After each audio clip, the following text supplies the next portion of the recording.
Right. Well, we have a change of format now. We now have, after these briefer presentations, we have matters of greater length but not greater substance, but great substance nonetheless.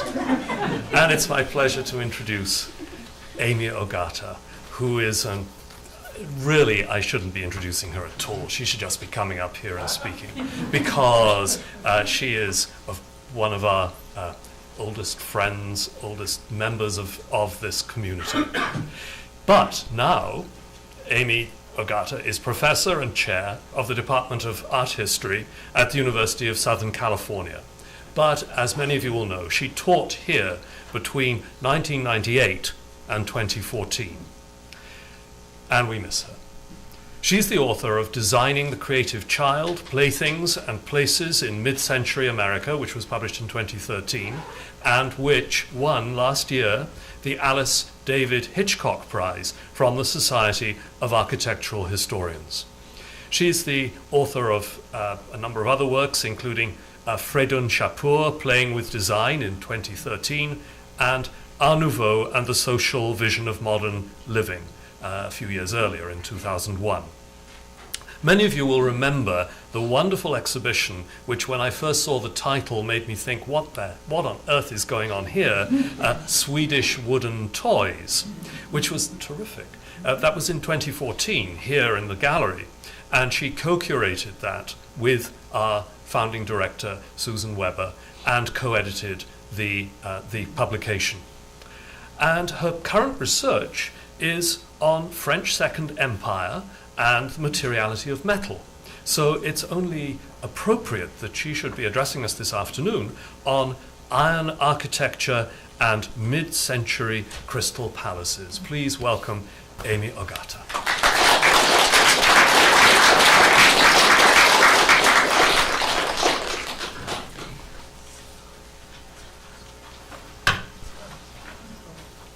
Thank you, Ivan. Thank you, Peter. Thanks, everybody. It's great to be here. As I'm sure my colleagues will agree, David Jaffee was a mensch. His presence on the faculty of the Bard Graduate Center made us stronger as a unit and catalyzed the institution's many priorities. After he was hired in 2007, we focused our attention on digital projects, affirmed a commitment to pedagogy, and to the care and well-being of our students, which was always his chief concern. David's scholarship on the 19th century attests to his devotion to the wide world of things, including things that were critically significant but had not garnered much attention, objects such as globes, and events such as the 1853 Crystal Palace exhibition in New York City. When he invited me to speak here today, I was quick to accept, assuming naively that he'd be here. I'm grateful to him for not only this opportunity to return to the BGC, but for his exceptional kindness and collegiality.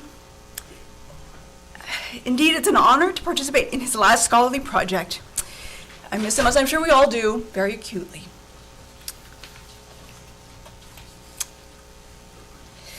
America's first World's Fair, the exhibition of industry of all nations, which opened in New York on Reservoir Square in July 1853, was closely styled on the Great Exhibition of the Works of Industry of All Nations, held in Hyde Park in central London in 1851. We have New York on top and London on the bottom.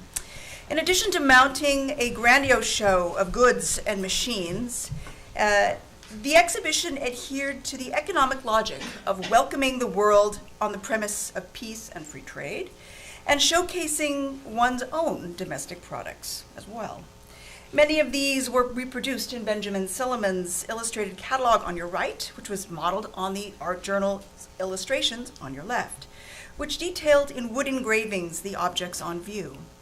Although the London exhibit had a royal and parliamentary patronage, and the New York version was entirely run by private enterprise, much of what the New York Fair aimed to achieve was modeled directly on London. Yet it was the construction of a new building to house the temporary exhibition that most clearly signaled the emulation of the British Fair. The memorable shorthand name, Crystal Palace, a name first bestowed by a writer for the satirical magazine Punch, definitively marked the two exhibitions.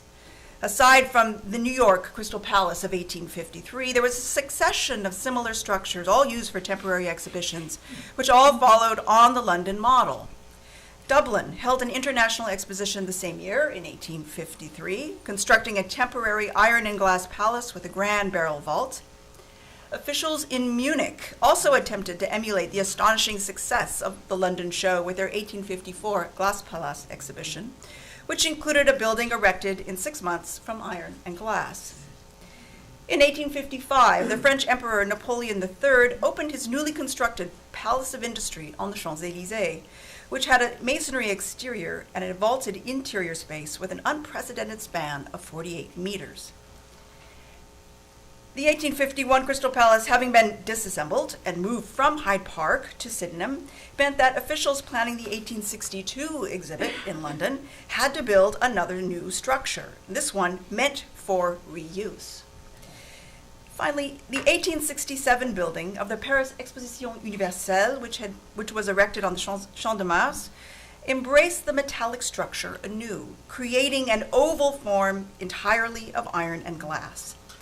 This series of buildings, crystal palaces, all of them, provide a means of exploring the ways that the materiality of iron and its glass complement was understood as a motif of this historical mid-century moment. So this afternoon, I want to trace how the notion of a crystal palace identified a new type of structure, the exhibition building, and its association with the mid-century materials of iron and glass in New York, London, and Paris. Beyond the similarity of names, materials, and uses, however, I argue that the ferro-vitreous building, which was so beloved of the first historians of modern architecture, who looked to exhibition building as a microcosm of the emergence of a tectonic modernism, was also bound to a discourse of immateriality. The design of the New York Crystal Palace kept the London example in full view. The debt to the London Crystal Palace, here's the photograph of the New York version. The debt to the London Crystal Palace was clear in both intent and design. The architects of the New York structure were a Dane, George Carstensen, and a German, Charles Gildemeister, who were working with the brief to emulate the English fair and particularly its structure. Their design was chosen over a more muscular scheme by the American architect James Bogardus, who had proposed a Roman Colosseum in iron. The system of iron columns and girders owed directly to the Fox and Henderson engineering firm that had created the Crystal Palace in London. Yet in spite of this, the architects insisted upon the Americanness of the New York Crystal Palace. The site of the Croton Reservoir at 6th Avenue and 42nd Street was hardly resembled the picturesque placement of the London show in Hyde Park. And the architects of the New York building aimed to minimize the unfortunate comparison. As the original commission stated, quote, "The fewer points of similarity there are between the two structures, the more favorable will be the impression of the New York exhibition building, since it will be endowed with the charms of novelty and originality, and thus escape the stigmatizing ridicule of being a miniature imitation of something much superior," unquote. The design of the building banked up against the reservoir was therefore strategic. The architects adopted a similar scheme of nave and transept, but they gave it a Greek cross plan and added a dome to rise up against the fortress-like walls. Moreover, they added glass walls to the cruciform plan to form an octagonal structure, which afforded them more space. The building's girders were anchored to the octagonal towers that were eventually adorned, as you see here, with flags. Unlike the long nave and facade of the London building then, the New York Crystal Palace possessed a crystalline footprint. And instead of glass roofing, as in the British example, the American version had sheet lead and zinc roofs to combat the harsh glare and snow of New York City. Carstensen and Gildemeister argued that the design of the building was Venetian, a style, quote, "most favorable for lightness and elegance combined with strength." This combination, lightness and strength, was precisely the charge of exhibition buildings that were intended to be easy to erect, to allow for daylight use, and exemplify serial production. The scheme eventually chosen for the London structure, which you see here, by the horticulturist Joseph Paxton, was noted for its economy. Rejecting the hulking brick structure proposed by the French architect Hector Aurot, which actually won the competition for the 1851 fair, in the end, the committee favored lightness and flexibility for the project. Paxton, as is often noted, was not an architect per se, but had been building greenhouse structures on some of the grandest estates in Britain, combining wooden forms with extensive use of glazing, as in the Great Stove on the estate of the Duke of Devonshire. He had also devised machines for moving mature trees, and he had engineered complex systems for waterworks. His design was also informed by a biological example close at hand. Paxton had been nourishing a specimen of the Victoria regia, a giant tray-shaped water lily native to the shallow waters of the Amazon River, which was so large and structurally robust that it could hold the weight of his daughter, Annie, which you see over here on the right. The structural integrity of the lily's stem and ribs was likened, in Paxton's own words, to what iron could also perform. With the successful completion of the London Crystal Palace, the demands of strength and lightness embodied in the materials of iron and glass became hallmarks of all of the succeeding Crystal Palaces. The shocking openness of the 1851 London Crystal Palace was widely remarked in Britain and in Europe. Even before the Great Exhibition, 19th century critics admired iron for its flexibility and strength and its ability to create wider spans than was possible with masonry construction. The American critic, Horace Greeley, in a long essay on the London exhibition, called the Crystal Palace, quote, "the most capacious, convenient, economical, healthful, and admirable structure ever devised for any kindred purpose. Earth was ransacked for alluring marvels. Science racked its brains for brilliant combinations. Art exhausted its subtle alchemy in quest of dazzling effects. Labor poured out its sweat like rain to fill the grand receptacle with whatever is beautiful and winning. Yet the Crystal Palace remained to the end the crowning triumph of all." Unquote. In architectural history, iron buildings, and exhibition buildings in particular, have been viewed as a primal site of modernist experimentation. The first historians of modern architecture, writing in the 1920s and 30s, created a genealogy that privileged 19th century iron. In 1928, Siegfried Giedion claimed, quote, "the history of exhibitions becomes the history of iron construction," unquote.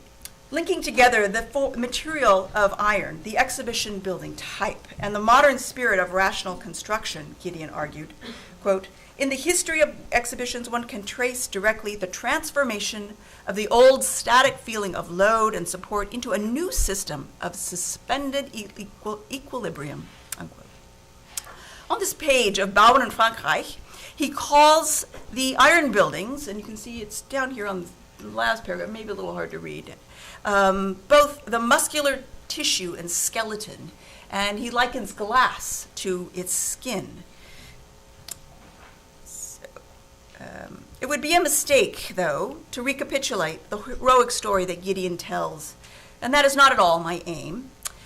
But the importance of iron for the middle of the 19th century should not be discounted, and indeed it offers an opportunity to consider how the medium itself, raw ores mined, melted, and transformed into cast and wrought forms, participated and enabled some of the grandest cultural statements of the age. These materials of iron and glass were favored for their lightness and strength and their ability to create open spaces and their ease of manufacture off-site and assembly on-site with a set of cast component parts that fitted together like, as one commenter noted, a toy. The mythic story of the congruence of modern architectural materials, the new age of free trade, and the explosion of machine-manufactured goods embodied in the Great Exhibition of 1851, and to a different extent in New York in 1853, has fueled a modernist myth of a rupture. The New York example, which you see here under construction and as individual parts, the different parts that would be constructed and create this larger whole, offers a useful check against these assumptions. Unlike the building in London, whose construction was a sight of wonder and ceaseless progress, tickets were sold daily to view the construction. Work on the New York building was beset with delays and acrimony. The board of directors charged that the delay was the fault of the slowness in producing the architect's drawings. But in 1854, the building's architects, Carstensen and Gildemeister, defensively claimed that the problems lay in standardization, the demands of casting the cast iron, which was produced in New York, New Jersey, Connecticut, Pennsylvania, and Delaware. In all, there were 28 different firms producing metal for this New York fair. Amid the delays in procuring sufficient materials, it was suggested that in order to complete the dome, it be sent to Britain. According to Carstensen, quote, we could not for a moment think of permitting it to be said that in order to construct an American crystal palace, we were obliged to rely on English workmanship for the most important part of the structure, unquote. The skeletal possibilities of iron impressed some. Then others argued that iron was insufficiently solid and inappropriate material for monumental construction. The German architect Gottfried Zemper, who closely watched the construction of the 1851 building while in exile in Britain, claimed, "There can be no question of a monumental style with cast iron rods. Its very ideal is invisible architecture." Zemper, of course, argued for the transmission of style through many different media, and for him, Gusseisen, or cast iron, was like rubber, too readily accepting of the imprint, too easily manipulated to take on the look, if not the qualities, of another material. His claim that iron produced invisible architecture was in keeping with others who also voiced a critique that iron structures were too open and destroyed mass. If architects were skeptical about the application of iron for monumental buildings, then they favored it for utilitarian structures, such as market halls and railway sheds. Paxton's Crystal Palace and those that followed were all in this category of buildings with a greater pragmatic rather than aesthetic demands. Yet the very qualities that disqualified iron and glass structures from the notion of architecture with a capital A gave it an allure of transparency that generated a number of appealing metaphors. Foremost is the concept of crystal, a material that has long had mystical associations and is tied to natural wonder and sumptuous material value. Douglas Jerrold, the Punch critic, whose description of the building then under construction in Hyde Park as, quote, a palace of very crystal, created an indelible association between the structure and otherworldly enchantment. Queen Victoria, upon visiting the building herself, described the visual effect as a fairyland. Similar to the comparisons made with Paxton's earlier greenhouses, the experience of the 1851 Crystal Palace was likened to a brilliant and intoxicating Garden of Eden or a Midsummer's Night's Dream. These ethereal metaphorical images were only heightened by the structure's inclusion under glass of large existing trees on the site, exotic palms, and the placement of a crystal, it's not advancing. It's not advancing, okay. Technical help.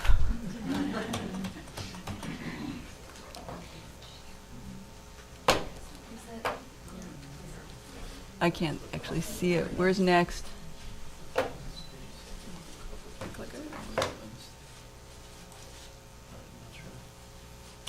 Oh, there it is. Okay, it's back. Thank you. Magic.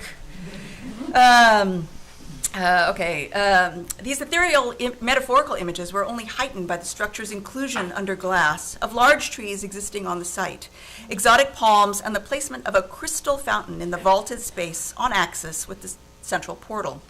The fragility and clarity of the Crystal Palace marked it as a structure that enabled and even welcomed fanciful idealization.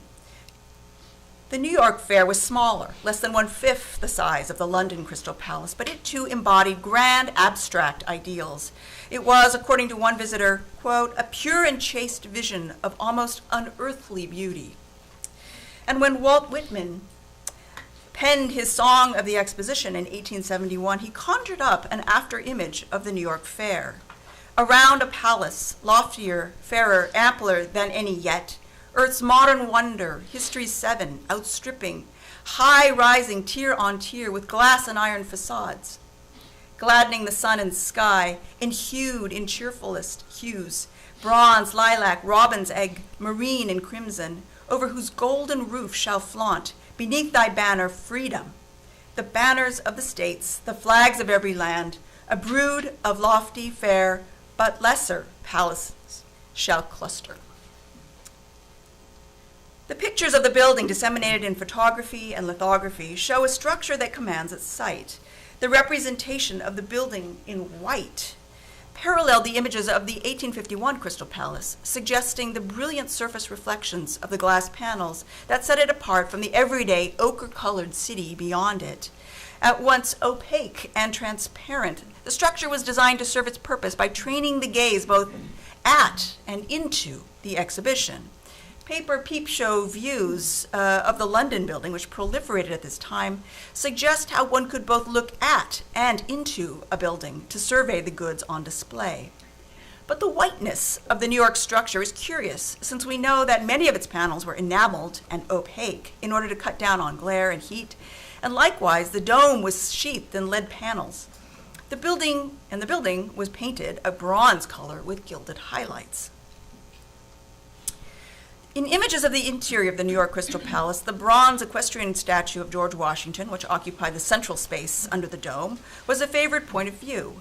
This prospect offered down the aisles the repeated pattern of cast iron columns and wrought iron girders, enhancing the effect of spatial recession.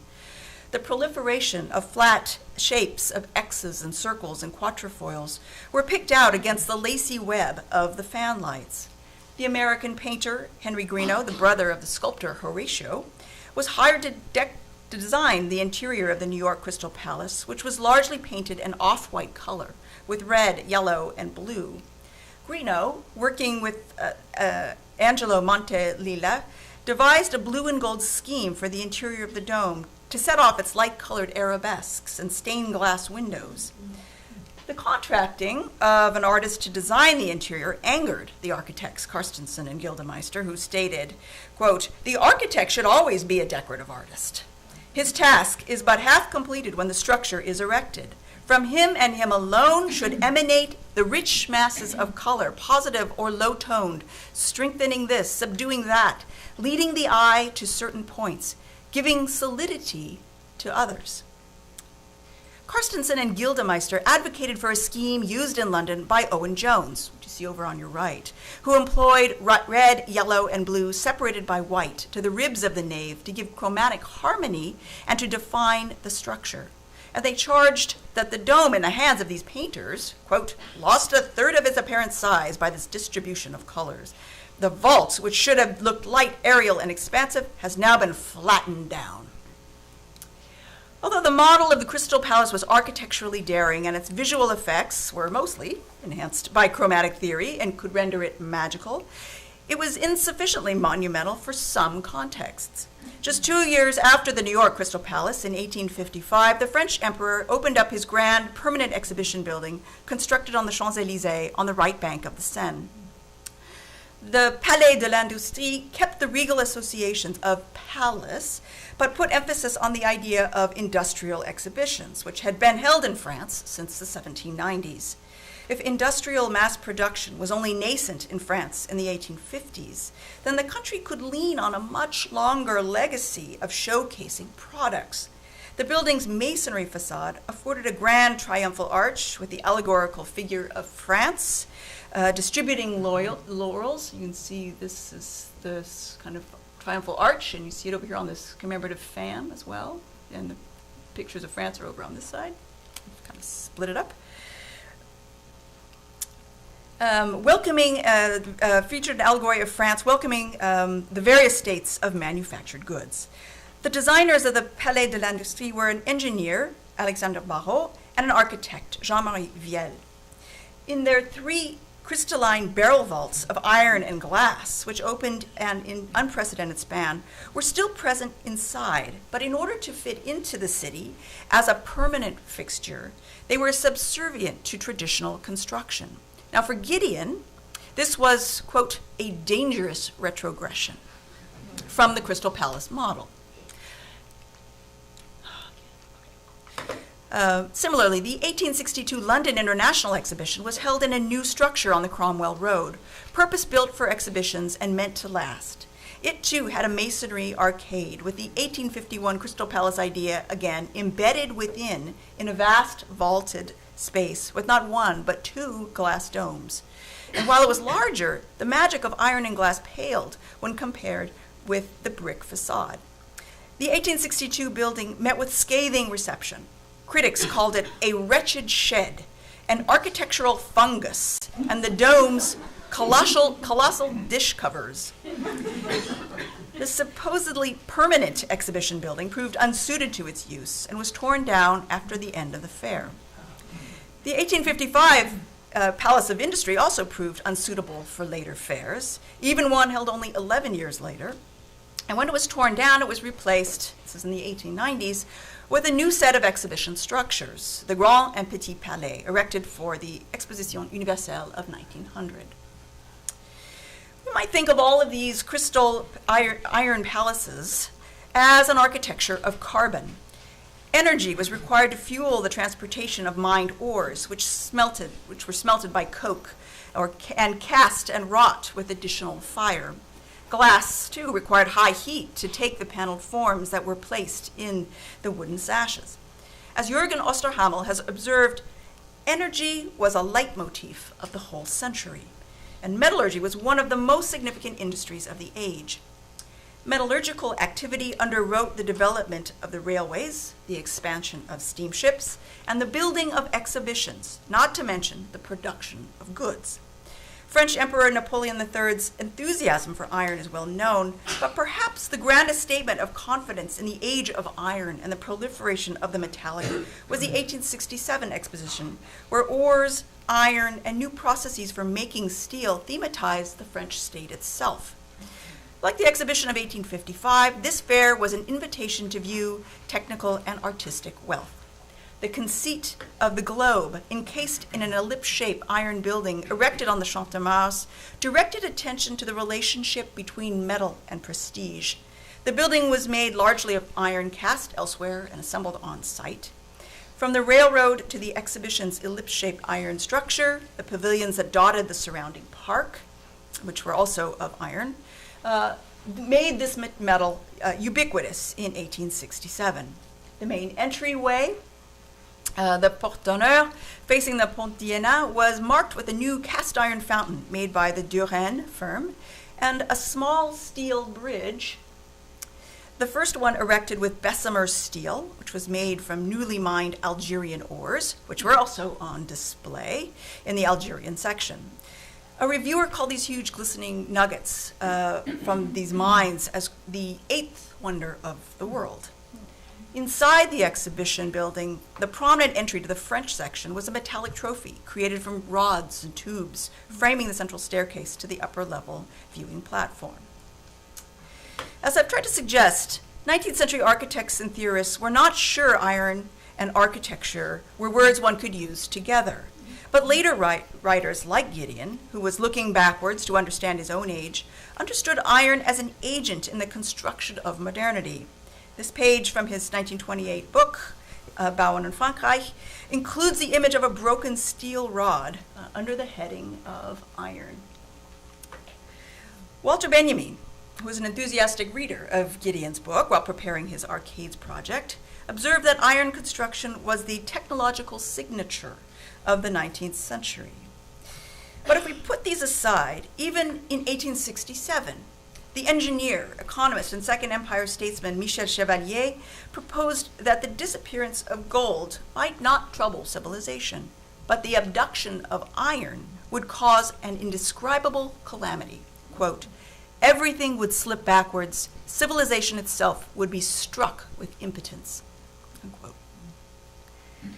If crystal, a material that's aqueous, shining, and radiant, seems to have the upper hand on iron in these crystal palaces, and iron, of course, the most common element of the Earth's crust, it's only when strengthened by carbon that it can be hard enough to work or to cast. And even as a structural form, it was often deemed invisible.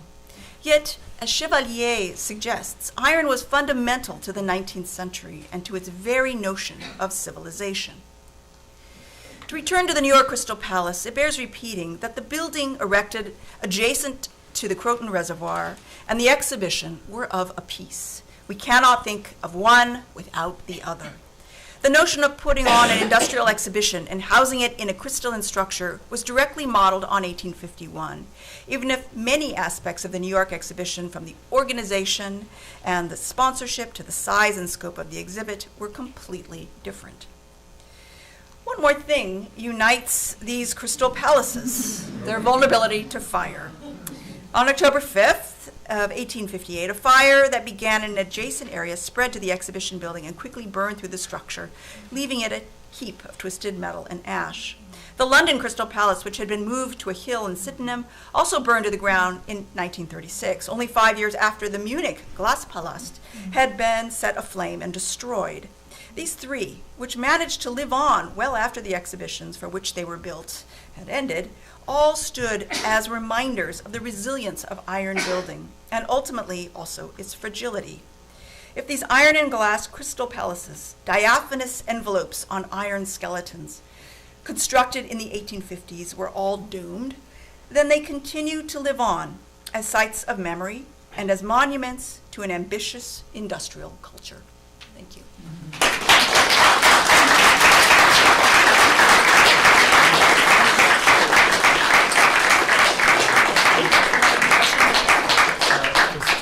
Okay, there's time for questions. Okay. There's time for for a few questions, although we will have a discussion at the end.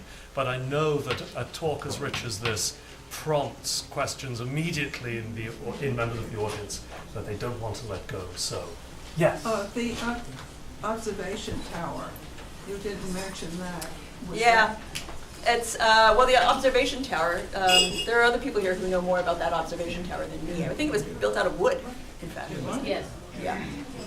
And it was separate from the Crystal Palace. Yeah, it was separate. It was it was part of a kind of a honky-tonk midway stuff that just sprang up as a result of building in the area. But there is something really interesting, I think, as a theme in all of these World's Fairs, is the idea of looking, of observing, and having a tower in which to take in the prospect is something that is a theme through all of these things. This is one of the reasons the Eiffel Tower is built in 1889.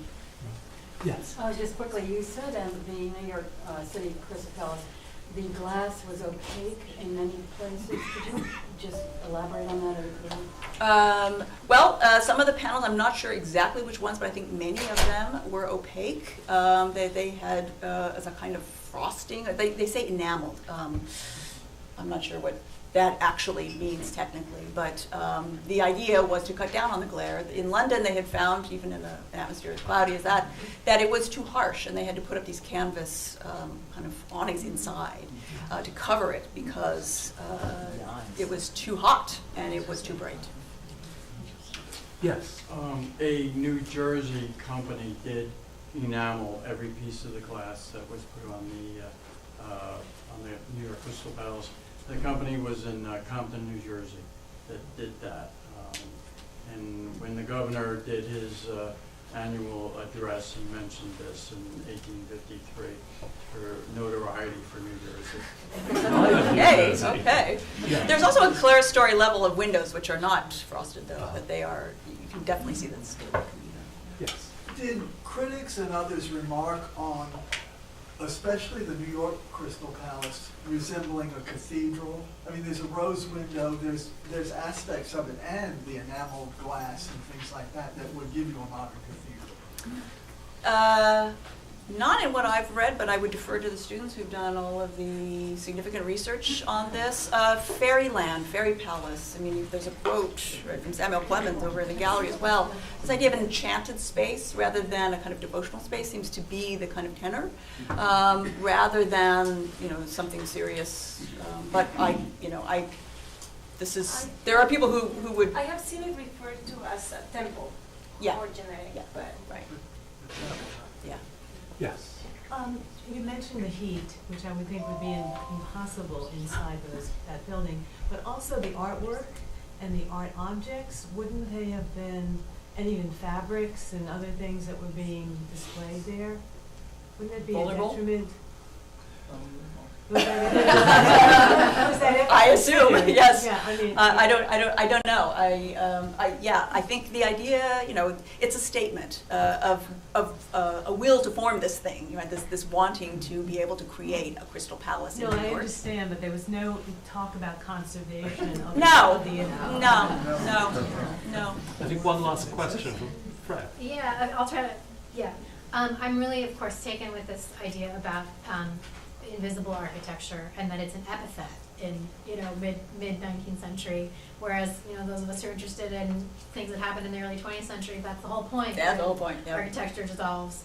But I think it's really fascinating that also comes in conjunction with things like it being magical or like a fairyland, and there's this kind of shifting between, the need for this kind of monumental, massive, literally massive architecture and the sense of the magical or the fairy, which implies a kind of coming in and out of focus almost, right, or a kind of presence and absence and dreamlike states. And I'm wondering if, I know you've done lots of work on other things related. Is that something that, you said other people than Zempa are talking about invisible architecture, or something that means there's something lacking?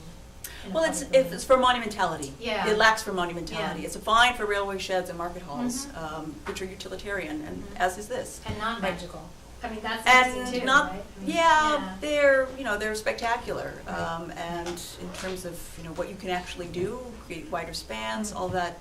But in terms of a kind of, cultural statement that's going to be lasting, they, at the time, were suspicious of this, fascinated with what could be done and the materials, but not quite convinced. And part of it, again, is this ease with which this material takes on many forms. So that there is a kind of, a sense of a lack of certainty about it as any kind of authentically architectural statement, cultural statement. I'd love to be able to take more questions, but I think we should take a break. But before we leave and before we come back at exactly past in 21 minutes' time, I'd like to invite you all to thank Amy O'Donnell